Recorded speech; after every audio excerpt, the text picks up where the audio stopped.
اے ماہ رمضان ذرا آہستہ چل، ابھی کافی قرض چکانا ہے، اللہ کو کرنا ہے راضی اور گناہوں کو بخشوانا ہے۔ کچھ توبہ باقی ہے ابھی اور رب کو ہمیں منانا ہے، جنت کا کرنا ہے سودا، دوزخ سے خود کو بچانا ہے۔ اے ماہ رمضان ذرا آہستہ چل۔ ارے آپ لوگ کب آئیے نا۔ السلام علیکم ورحمۃ اللہ وبرکاتہ۔ اہلاً و سہلاً مرحبا۔ کیسے ہیں آپ سب؟ میں بھی ٹھیک ہوں، بس تھوڑا سا اداس ہوں۔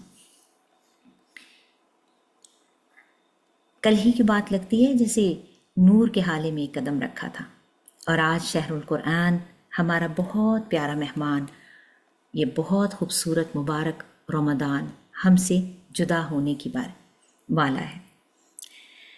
کل رات قیام اللیل کے پروگرام میں ایک لمبا قیام قرآن اور لیلۃ القدر کے بارے میں ہم لوگوں نے سیکھا، مجھے بہت مزہ آیا۔ میں سوچ رہی تھی کہ اللہ کی کتنی رحمت، اس کا فضل ہے کہ اتنا پیارا مہینہ ہر سال اتنی بہت سی فضیلت، نور اور برکت، رحمت اور مغفرت کی کئی خوشخبریاں لے کر ہر خاص و عام کے لیے آتا ہے۔ ویسے تو یہ سارا مہینہ ہی، مگر خاص کر یہ آخری عشرہ ہمیں ہماری گردنوں کو جہنم کی آگ سے آزاد کروانے کے موقع کے طور پر رب کائنات نے خصوصاً ہمیں عنایت فرمایا ہے۔ ہم میں سے کون ہے جو اپنے آپ کو غلطیوں اور کوتاہیوں سے پاک ہونے کا دعویٰ کر سکتا ہے؟ کوئی بھی نہیں۔ کوئی بھی یہ کہہ نہیں سکتا کہ اس نے زندگی میں کبھی تکبر کے پاس نہیں پھٹکا، فسق و فجور، گناہ اور زیادتی کا مرتکب وہ کبھی نہیں ہوا، اس نے کبھی بے حیائی یا برائی کا کوئی کام نہیں کیا۔ سبحان اللہ، ہم تو وہ ہیں جس سے دن اور رات کوئی نہ کوئی غلطی سرزد ہوتی ہے۔ ہم کمزور بنائے گئے ہیں، ہم بھول جاتے ہیں، ہم بہک جاتے ہیں، ہم بھٹک جاتے ہیں، اسی لیے تو ہمیں خطا کا پتلا کہتے ہیں۔ چلیے سوچئے ذرا کہ اگر ہم اپنی گناہوں بھری پچھلی زندگی کو بھول جانا چاہتے ہیں، اس رمضان ایک نیا جنم لینا چاہتے ہیں، ایک بڑا فیصلہ کرنا چاہتے ہیں کہ معصیت اور عصیان سے بھری زندگی ہمیں نہیں چاہیے، ہم اپنی سابقہ ہیڈلیس زندگی سے بیزاری کا اظہار کرتے ہیں، فرما برداری اور اطاعت الہی میں زندگی گزارنے کا عزم اور ہمت کرتے ہیں، تو پھر دیر کس بات کی ہے؟ پلٹ آئیے اللہ کی طرف، لوٹ آئیے اس راستے کی طرف جو جنت کو جاتا ہے، اللہ کی رضا اور خوشنودی کی طرف جاتا ہے۔ اس راستے پر شروعات کے لیے، گناہوں سے مغفرت حاصل کرنے کے لیے ماہ رمضان کا موقع ابھی بھی ہمارے پاس ہے، ابھی بھی کچھ دن ہمارے ہاتھ میں ہیں۔ شیطان ابھی بھی پابند سلاسل ہے، جنت کے 8 دروازے ابھی بھی کھلے ہیں، رحمت باری ان راتوں میں اپنے جوش پر ہے۔ بس ایک لمحہ، ایک فیصلہ کن لمحہ وہ چاہیے۔ پلٹ آئیے، توبہ کے قیمتی آنسو اور خلوص سے نکلی دعا چاہیے جو اللہ کے فضل کو پکار سکے۔ جو ہو گیا سو ہو گیا، اللہ رب العزت سے امید رکھیے کہ وہ ہمارے گناہوں اور کوتاہیوں کو معاف کر دے گا، کیونکہ وہ ایسا کرنے پر قادر ہے۔ اس کی جود و سخا پر ایمان رکھیے کہ دروازے پر آئے سوالی کے پھیلائے کشکول میں معافی اور درگزر کے سکے وہ ضرور ڈالے گا۔ آنسوؤں، سسکیوں اور آہوزاری سے پکارنے والوں کو وہ کبھی خالی ہاتھ نہیں لوٹاتا۔ رب کائنات نے خود سورہ النساء کی آیت نمبر 110 میں فرمایا ہے، جو شخص کوئی گناہ کرے یا اپنے نفس پر ظلم کرے پھر اللہ سے معافی مانگ لے تو وہ اللہ کو بہت بخشنے والا، نہایت رحم کرنے والا پائے گا۔ اللہ کی رحمت بہت وسیع ہے اور ہم اس سے اس کے فضل کی امید رکھتے ہیں، کیونکہ ہمارے پاس تو ایسا کوئی عمل ہے نہیں جس سے معافی کی امید رکھیں، تاہم اس کی رحمت اور کرم سے معافی کی امید ہے۔ اللہ سبحانہ وتعالی نے سورہ الزمر کی آیت نمبر 53 میں کہا ہے، اے میرے وہ بندو جنہوں نے اپنی جانوں پر ظلم کیا ہے، اللہ کی رحمت سے مایوس نہ ہونا، کیونکہ اللہ سارے گناہ بخش دے گا، بے شک وہی بخشنے والا مہربان ہے۔ رسول صلی اللہ علیہ وآلہ وسلم نے فرمایا، جب اللہ تعالیٰ نے مخلوق کو پیدا کیا تو ایک کتاب میں لکھا جو اس کے پاس عرش پہ ہے کہ میری رحمت میرے غضب پر غالب ہے۔ نبی کریم صلی اللہ علیہ وآلہ وسلم نے یہ بھی فرمایا کہ اللہ سبحانہ و تعالیٰ کی 100 رحمتیں ہیں، ان میں سے اللہ تعالیٰ نے ایک رحمت انسانوں، جنوں، کیڑے مکوڑوں اور چارپائے جانوروں پر اتاری ہے۔ اسی سے وہ ایک دوسرے کے اوپر مہربانی کرتے ہیں، اسی سے آپس میں رحم کرتے ہیں، اور اسی سے جانور اپنی اولاد پر مہربان ہوتے ہیں۔ اللہ تعالیٰ نے کی 99 رحمتیں اپنے پاس رکھی ہیں، قیامت کے دن ان سے وہ اپنے بندوں پر رحم کرے گا۔ سبحان اللہ۔ پھر نبی کریم صلی اللہ علیہ وآلہ وسلم نے یہ بھی فرمایا کہ اللہ تعالیٰ فرماتے ہیں جو ایک نیکی کرے اس کے لیے 10 گناہ ہے، اور پھر اس سے بھی زیادہ میں دوں گا، اور اگر کوئی ایک برائی کرے تو اس کی سزا اتنی ہی ہے یا پھر میں اسے معاف کر دوں گا، اور جو میری طرف ایک بالشت بڑھے گا میں اس کے پاس ایک ہاتھ بڑھوں گا، اور جو میری طرف ایک ہاتھ بڑھے گا میں اس کی طرف ایک کلاوہ بھر بڑھوں گا، اور جو میری طرف چل کر آئے گا میں اس کی طرف دوڑ کر جاؤں گا۔ حضرت سبحان اللہ، سبحان اللہ۔ اسی طریقے سے نبی کریم صلی اللہ علیہ وآلہ وسلم نے فرمایا ایک آدمی نے کوئی گناہ کیا، پھر کہا ہے میرے رب مجھ سے گناہ ہو گیا ہے، مجھے معاف کر دے، تو اللہ نے فرمایا میرا بندہ جانتا ہے کہ اس کا ایک رب ہے، وہ گناہ کو بخش بھی سکتا ہے اور سزا بھی دے سکتا ہے، میں نے اپنے بندے کو معاف کر دیا۔ پھر جب اللہ نے چاہا وہ رک گیا، پھر اس نے ایک اور گناہ کیا، پھر کہا اے میرے رب میں نے گناہ کیا ہے، مجھے معاف کر دے، تو اللہ نے فرمایا میرا بندہ جانتا ہے کہ اس کا ایک رب ہے جو گناہ بخش بھی سکتا ہے اور سزا بھی دے سکتا ہے، میں نے اپنے بندے کو معاف کر دیا۔ پھر جب تک اللہ نے چاہا وہ رکا رہا، پھر اس نے ایک اور گناہ کر دیا اور کہا اے میرے اللہ میں نے ایک اور گناہ کر دیا ہے، مجھ کو معاف فرما دے، میرا بندہ جانتا ہے۔ اللہ نے کہا میرا بندہ جانتا ہے کہ اس کا ایک رب ہے جو گناہ کو بخشتا ہے، میں تمہیں گواہ بناتا ہوں کہ میں نے اپنے بندے کو بخش دیا، جو چاہے وہ عمل کرے۔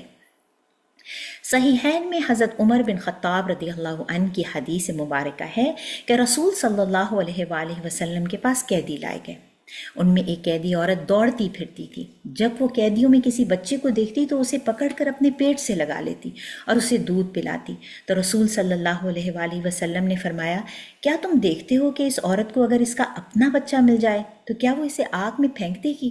ہم نے کہا خدا کی قسم کبھی نہیں پھینکے گی۔ تو آپ صلی اللہ علیہ وآلہ وسلم نے فرمایا جتنی یہ عورت اپنے بچے پر مہربان ہے اللہ اپنے بندوں پر اس سے زیادہ مہربان ہے۔ سبحان اللہ۔ تو بات ہو رہی تھی اللہ کی رحمت اور اس کے جود و سخا کی، اس کے لطف و کرم کی۔ رمضان المبارک اللہ تعالیٰ کی طرف سے ایک عظیم نعمت ہے، یہ مہینہ رحمت اور مغفرت اور جہنم سے آزادی کا مہینہ ہے۔ اس مہینے میں اللہ تعالیٰ اپنے بندوں پر خاص طور پر اپنی طرف رجوع کرنے کی دعوت دیتے ہیں۔ رسول صلی اللہ علیہ وآلہ وسلم نے فرمایا کہ جب رمضان آتا ہے تو جنت کے دروازے کھول دیے جاتے ہیں، جہنم کے دروازے بند کر دیے جاتے ہیں اور شیاطین کو جکڑ دیا جاتا ہے۔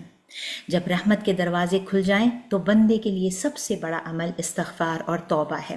یہ توبہ کیا ہے؟ یہ توبہ شرمندگی ہے، ندامت ہے، آنسو ہے، اقرار ہے، بندگی ہے، رزق ہے، توفیق ہے، زندگی کا بہت بڑا فیصلہ ہے۔ یہ جان لینا ہے کہ جو زندگی اللہ کی نافرمانی میں گزری وہ نہیں چاہیے تھی، آئندہ گناہ نہ کرنے کا عزم بھی توبہ ہے۔ اسی طرح سے سورہ القصص میں آیت نمبر 67 میں اللہ تعالیٰ کہتے ہیں کہ جو شخص توبہ کر لے اور ایمان لائے اور نیک عمل کرے تو یقین ہے کہ وہ نجات پانے والوں میں سے ہوگا۔ اس توبہ کے لیے انسان کو رسم بندگی ادا کرنی ہوگی۔ کسی رات جب ساری دنیا سو چکی ہو اور اللہ سبحانہ و تعالیٰ آسمان پر نزول فرما ہو تو ہمیں بس اس کے آگے جھکنا ہے، ہمیں اپنی تمام غلطیوں اور کوتاہیوں کو مان لینا ہے، تسلیم کرنا ہے، سچے دل سے اخلاص کی شدت سے اپنی آنکھوں سے وہ آنسو بہانے ہیں جس پر ہماری بخشش ہو جائے، کیونکہ دینے والے کی ذات بھی خدائی اور اس کی بخشش بھی خدائی ہے۔ ہمیں اپنی زندگی پر جو ہم نے اپنی مرضی سے گزاری اس مرضی پر توبہ کرنی ہے۔ ہمیں اللہ کے سامنے اعتراف کرنا ہے کہ ہم اسے نظر انداز کر کے جیتے رہے ہیں، ہمیں اپنی پچھلی پرانی زندگی سے بیزاری کا اظہار کرنا ہے۔ اب آپ پوچھیں گے کہ استغفار کیا ہے؟ استغفار کا مطلب ہے اللہ سے اپنے گناہوں کی معافی مانگنا اور اس کی طرف رجوع کرنا۔ انسان خطا کا پتلا ہے، ہم دن رات بہت سی غلطیاں کرتے ہیں، لیکن اللہ تعالیٰ کی رحمت اتنی وسیع ہے کہ وہ چاہتا ہے کہ بندہ کسی طرح اس کی طرف لوٹ آئے۔ قرآن مجید میں سورہ النساء میں اللہ سبحانہ تعالیٰ نے کہا ہے جو شخص کوئی گناہ کرے یا اپنے نفس پر ظلم کرے تو پھر اللہ سے معافی مانگ لے تو وہ اللہ کو بہت بخشنے والا اور نہایت مہربان پائے گا۔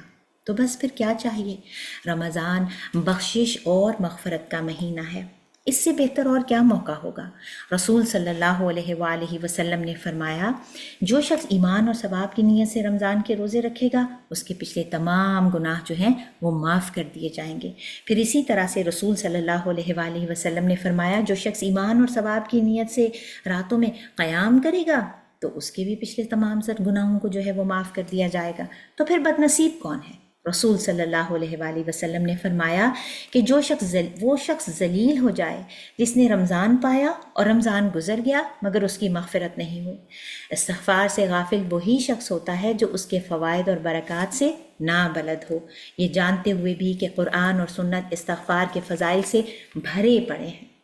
تو پھر جلدی کیجیے، پلٹ آئیے، یہ نہ ہو کہ اللہ سبحانہ وتعالی ہمیں اپنی ناراضگی حالت میں اپنی طرف بلا لیں تو قبل اس کے کہ ہماری موت آ جائے یا سورج مغرب کی طرف سے طلوع ہو جائے ہمیں اپنے رب کو منانا ہے، کیونکہ اگر ملک الموت نظر آ گیا یا سورج مغرب کی طرف سے طلوع ہو گیا تو پھر رب کو منانے کا گولڈن چانس ہاتھ سے نکل جائے گا۔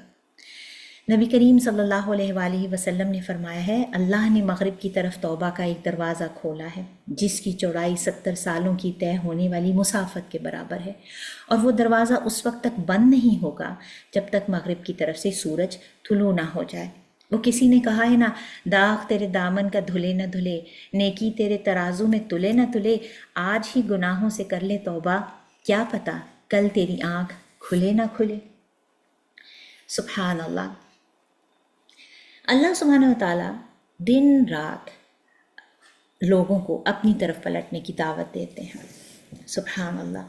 یہ بندہ ہی ہے جو اللہ کو بھول جاتا ہے، دنیا کی زندگی میں اتنا مصروف ہو جاتا ہے کہ وہ اللہ کو بھول جاتا ہے، لیکن اللہ بندے کو نہیں بھولتا۔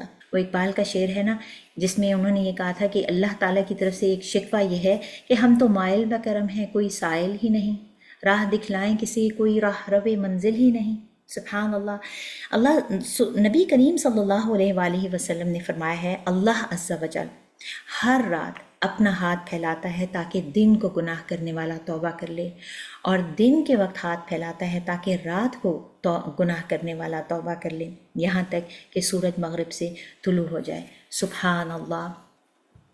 تو پھر ہم نے کیا کرنا ہے؟ کرنے کا کام یہ کہ ہم نے توبہ کرنی ہے، لیکن مایوس نہیں ہونا، کیونکہ اللہ کی رحمت سے مایوس ہونا کفر کے برابر ہے۔ بھلے ہمارے گناہ آسمانوں کی بلندیوں کو چھو جائیں ہمیں پھر بھی مایوس نہیں ہونا۔ ہم اس ذات کے سامنے اپنا ہاتھ پھیلا رہے ہیں جو بادشاہوں کا بادشاہ ہے، جس کے خزانے میں کبھی کوئی کمی آ نہیں سکتی۔ جو بھی اللہ کے آگے اپنے ہاتھوں کو پھیلاتا ہے اللہ اس کے ہاتھ کو کبھی خالی ہاتھ نہیں لوٹاتا۔ ہمارا دین اتنا خوبصورت ہے کہ ہمیں نبی کریم صلی اللہ علیہ وآلہ وسلم کے ذریعے توبہ استغفار کے ایسے الفاظ ایسے کلمات سکھا دیے گئے ہیں کہ اگر ہمارے گناہ سمندر کی جھاگ سے زیادہ یا آسمان کی بلندیوں کو چھو جانے والے بھی ہوں تو بھی ایسے کلمات کو پڑھنے سے ہمارے گناہ معاف ہو سکتے ہیں۔ سبحان اللہ۔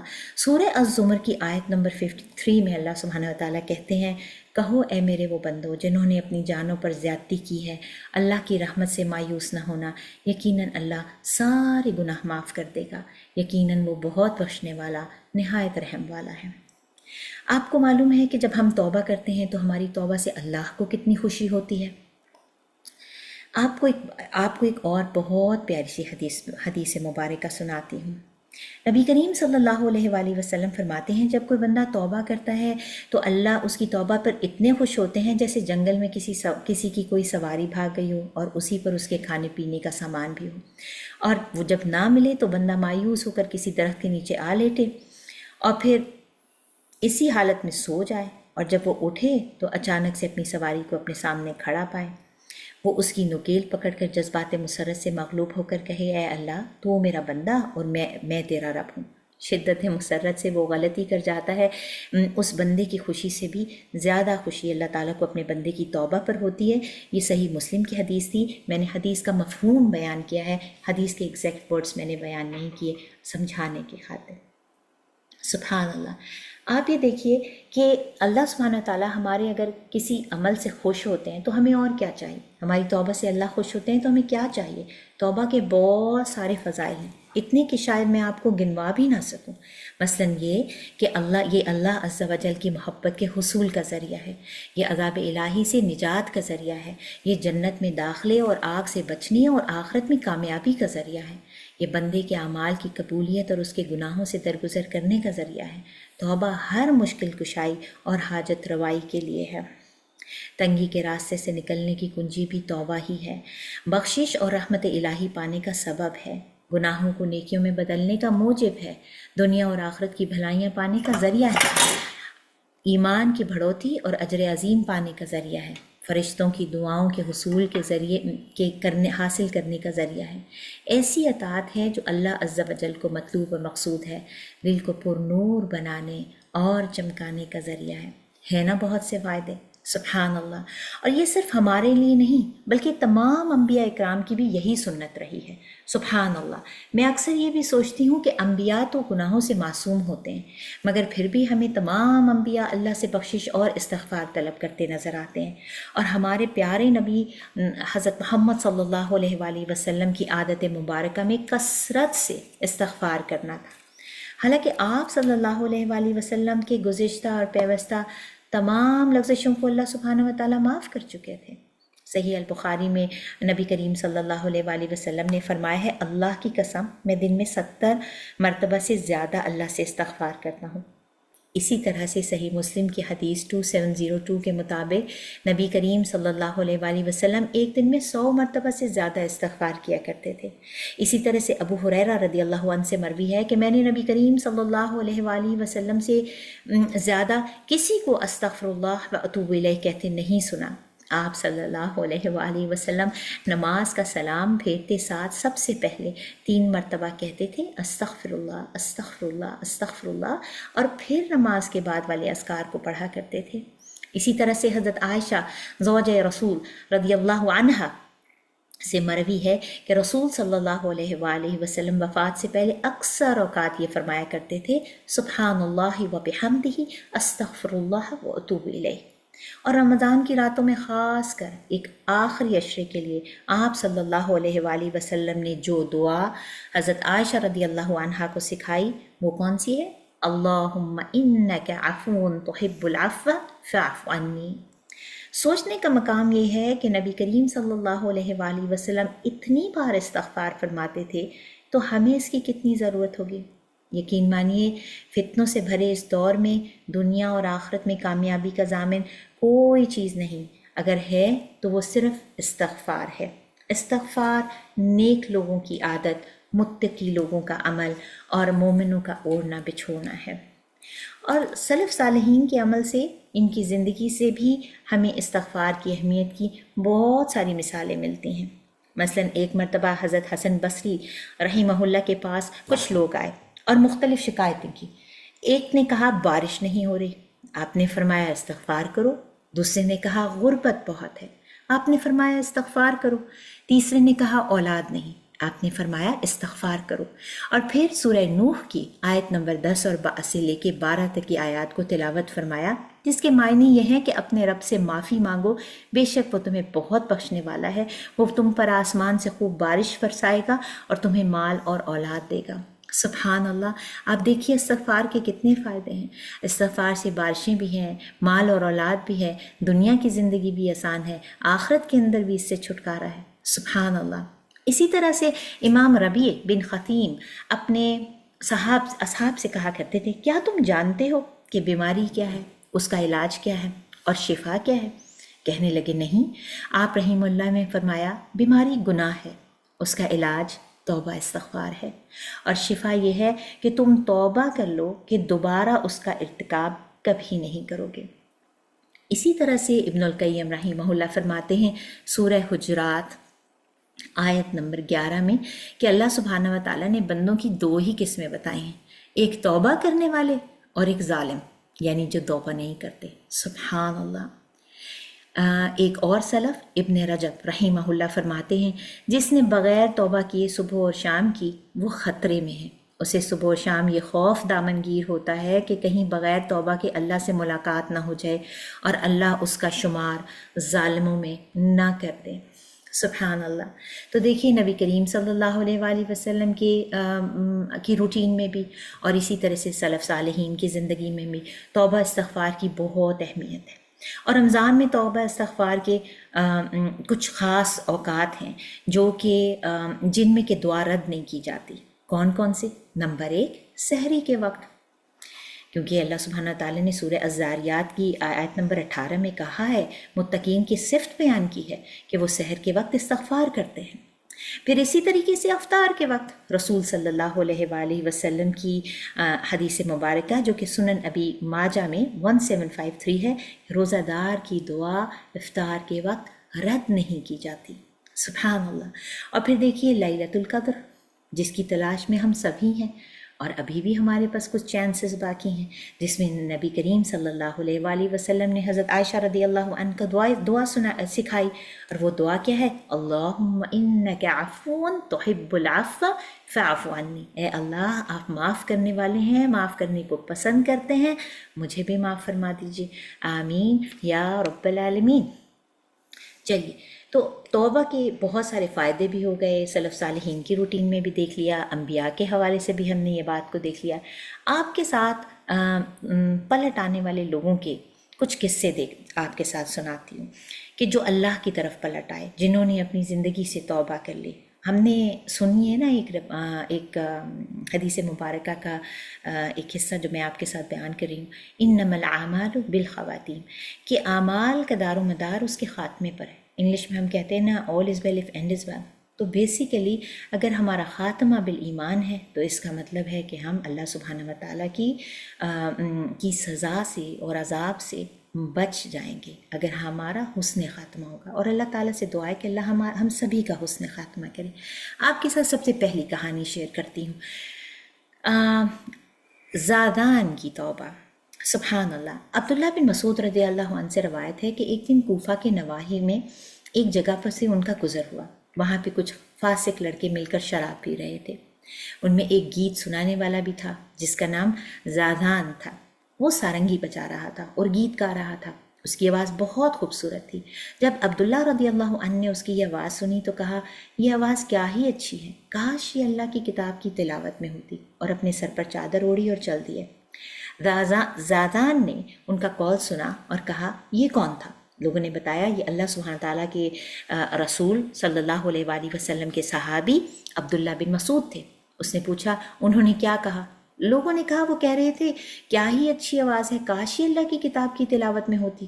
وہ اسی وقت اٹھا، سارنگی کو زمین پر دے مارا، اس کو توڑ دیا، تیز تیز چلا اور عبداللہ بن مسعود کو جا لیا، اپنی گردن میں رومال کو ڈال دیا، پھر عبداللہ بن مسعود کے سامنے خوب رونے لگا، انہوں نے اسے گلے لگایا، پھر دونوں خوب روئے۔ اور پھر کیا ہوا کہ عبداللہ بن مسعود نے کہا میں کیوں نہ اس سے محبت کروں جس سے اللہ عز و جل محبت کرتے ہیں۔ تو اس نے اللہ عز و جل کی بارگاہ میں اپنے گناہوں کی توبہ کی اور عبداللہ رضی اللہ عنہ کو لازم کر لیا، حتیٰ کہ قرآن کو سیکھا اور علم کا کثیر حصہ اخذ کیا، یہاں تک کہ وہ علم کا امام بن گیا۔ اللہ اس پر اپنا رحم کرے، آمین یا رب العالمین۔ پھر ایک اور کہانی، اور معلوم نہیں آپ میں سے کتنوں نے سنی ہے، 100 قتل کرنے والے کی توبہ۔ سیدنا ابو سعید خدری رضی اللہ عنہ کہتے ہیں نبی کریم صلی اللہ علیہ وآلہ وسلم نے فرمایا، تم میں سے پہلے آدمیوں میں ایک شخص تھا جس نے 99 انسانوں کا قتل کیا تھا۔ اس نے زمین والوں میں سب سے بڑے عالم کا پوچھا، اس کے پاس گیا کیونکہ اس کو کسی راہب کا پتہ بتایا گیا تھا۔ اس نے وہاں جا کے کہا میں نے 99 قتل کیے ہیں، کیا میرے لیے توبہ کی کوئی صورت ہے؟ اس نے کہا بالکل نہیں۔ اسی بات پر اس آدمی نے ان کا قتل بھی کر دیا۔ ان کے قتل کے بعد اس کے پورے 100 قتل ہو گئے۔ اس نے پھر زمین والوں سے پوچھا کہ کسی بڑے عالم کا پتہ بتائیں۔ اسے ایک عالم کا پتہ بتایا گیا، وہ وہاں گیا، اس نے کہا میں نے 100 قتل کیے ہیں، کیا میرے لیے توبہ کی کوئی صورت ہے؟ اس نے کہا ارے ہاں کیوں نہیں، تمہاری کون ہے جو تمہارے اور تمہاری توبہ کے درمیان میں رکاوٹ بن سکے گا؟ تم فلاں فلاں علاقے میں چلے جاؤ، وہاں کچھ لوگ ہیں اللہ کی عبادت کرتے ہیں، تم ان کے ساتھ مل کے اللہ کی عبادت کرنا اور اپنے علاقے کی طرف واپس نہ آنا، کیونکہ یہ برا علاقہ ہے۔ وہ چل پڑا، حتیٰ کہ آدھے راستے میں پہنچا تھا کہ ملک الموت پہنچ گئے۔ رحمت کے فرشتے اور عذاب کے فرشتے اس بارے میں جھگڑنے لگے کہ رحمت کے فرشتے کہنے لگے یہ توبہ کرتے ہوئے اپنے دل سے اللہ کی طرف رخ کر کے اس جگہ کی طرف چل پڑا تھا، جبکہ عذاب کے فرشتوں نے کہا اس نے تو ابھی کوئی نیکی کی ہی نہیں تھی۔ اس پر انسان کی صورت میں ایک فرشتہ آیا اور ان لوگوں نے اس کو اپنا حکم بنایا۔ اس نے کہا تم دونوں علاقوں کی پیمائش کر لو، جس علاقے سے زیادہ قریب یہ شخص ہوا اسی علاقے میں اس کا شمار کر لینا۔ اور پھر جب پیمائش کی گئی تو سبحان اللہ وہ آدمی جو ہے صرف بالشت بھر جو ہے وہ نیکی والی زمین جس کی طرف وہ ہجرت کر کے جا رہا تھا اس کے قریب تھا، اور اس طرح سے نیکی کے فرشتوں نے اسے جا لیا۔ سبحان اللہ۔ پھر ایک اور بہت پیاری اور انسپائرنگ سٹوری فضیل بن عیاض کی۔ فضیل بن عیاض رحمہ اللہ کے ایک پڑوسی کا بیان ہے کہ وہ آپ اس قدر ماہر ڈاکو تھے کہ اکیلے ہی ڈاکہ زنی کر لیا کرتے تھے۔ ایک دن ڈاکہ زنی کے ارادے سے نکلے تو دیکھا قافلہ ان کے بہت قریب پہنچ گیا ہے۔ قافلے والے ایک دوسرے کو کہہ رہے تھے جلدی جلدی اس بستی سے چلو، کیونکہ یہاں فضیل نامی ایک شخص ہے جو قافلے کو لوٹ لیتا ہے۔ فضیل نے یہ بات سنی تو کانپنے لگے اور کہنے لگے لوگو میں ہی فضیل ہوں، جاؤ چلے جاؤ، اللہ کی قسم میں آئندہ مقدور بھر کوشش کروں گا اور اللہ کی نافرمانی نہیں کروں گا۔ اور اس طرح سے فضیل نے اپنی سابقہ زندگی سے توبہ کر لی۔ اور سبحان اللہ ایک روایت میں یہ بھی ہے کہ جب وہ ان کے کھانے پینے کا سامان لے کر واپس آ رہے تھے تو انہوں نے ایک آدمی کو قرآن کی تلاوت کرتے ہوئے سنا جو کہ سورہ حدید کی آیت نمبر 19 تھی، کیا ابھی تک مومنوں کے لیے وہ وقت نہیں آیا کہ اللہ کی یاد سے ان کے دل نرم پڑ جائیں؟ اسی وقت فضیل نے کہا کہ اللہ کی قسم میرے لیے اب وہ وقت آ گیا ہے، اور اس طرح سے ان کی توبہ کا آغاز ہوا۔ چلیے ایک اور بہت پیاری سی سٹوری جو کہ ہم سبھی جانتے ہیں، قوم یونس کی سٹوری، قوم یونس کی توبہ۔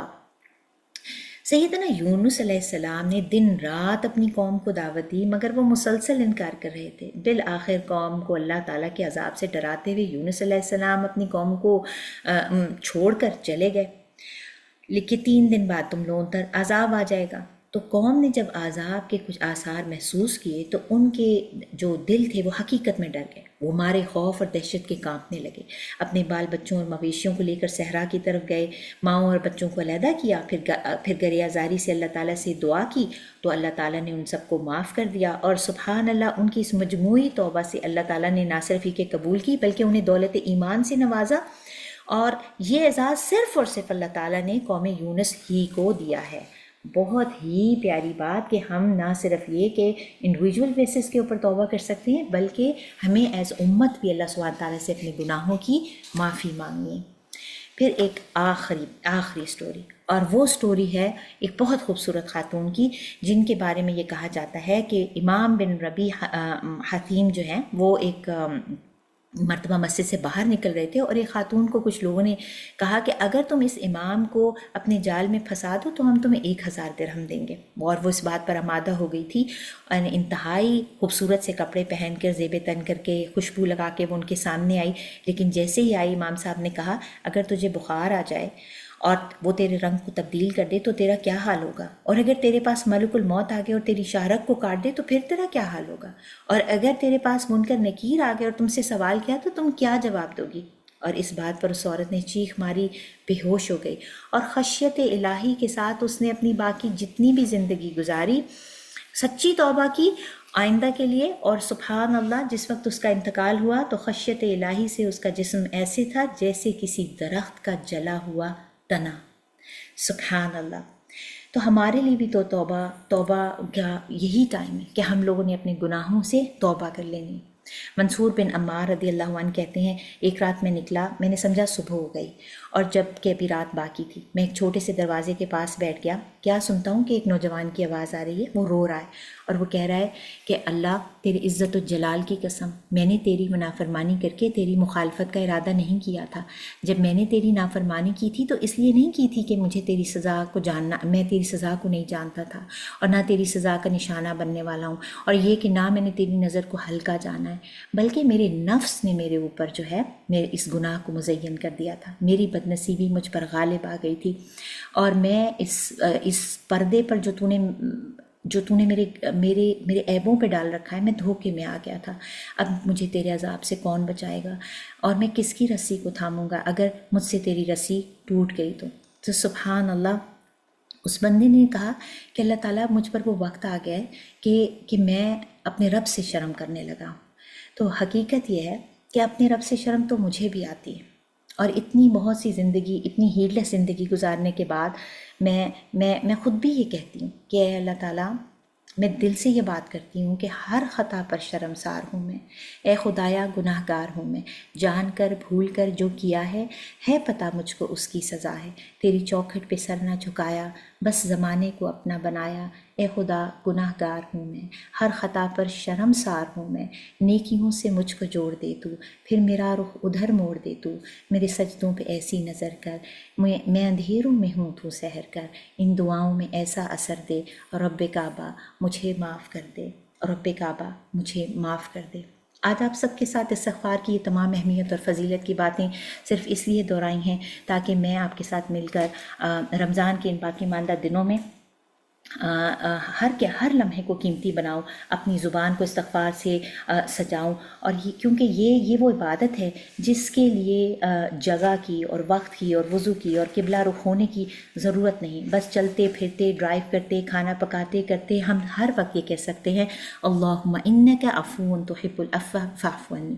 ہو سکتا ہے ایک سچی توبہ، ایک سچا استغفار اللہ کے ہاں ایسے قبول و منظور ہو جائے کہ ہمارے گناہوں سے ہمیں معافی مل جائے، ہماری گردنوں کو جہنم سے آزادی مل جائے، اور کیونکہ ہم اللہ سے امید رکھتے ہیں کہ وہ ہم سے ایسا معاملہ نہیں کرے گا جس کے ہم مستحق ہیں، بلکہ ہمارے اوپر وہ احسان کرے گا جو اس کی شایان کے لائق ہے، اور ہم ایسے تمام اقوال سے جو ہمارے اعمال سے مطابقت نہیں رکھتے، اور تصنع سے جس کی وجہ سے ہم لوگوں کو خوبصورت نظر آتے ہیں، اور ہر اس علم اور عمل سے جو ہم نے اللہ کی رضا کی خاطر کیے تھے لیکن پھر اس میں کچھ خراب ہونے والی چیزیں شامل ہو گئیں، اور ان چیزوں کی وجہ سے ہم اللہ تعالیٰ سے بخشش مانگتے ہیں، اور ہم اس کے کرم کے صدقے سے اس کے کرم اور اس کی سخاوت کے طفیل اس کی سخاوت کا سوال کرتے ہیں، کیونکہ وہ مجیب الدعوات ہے۔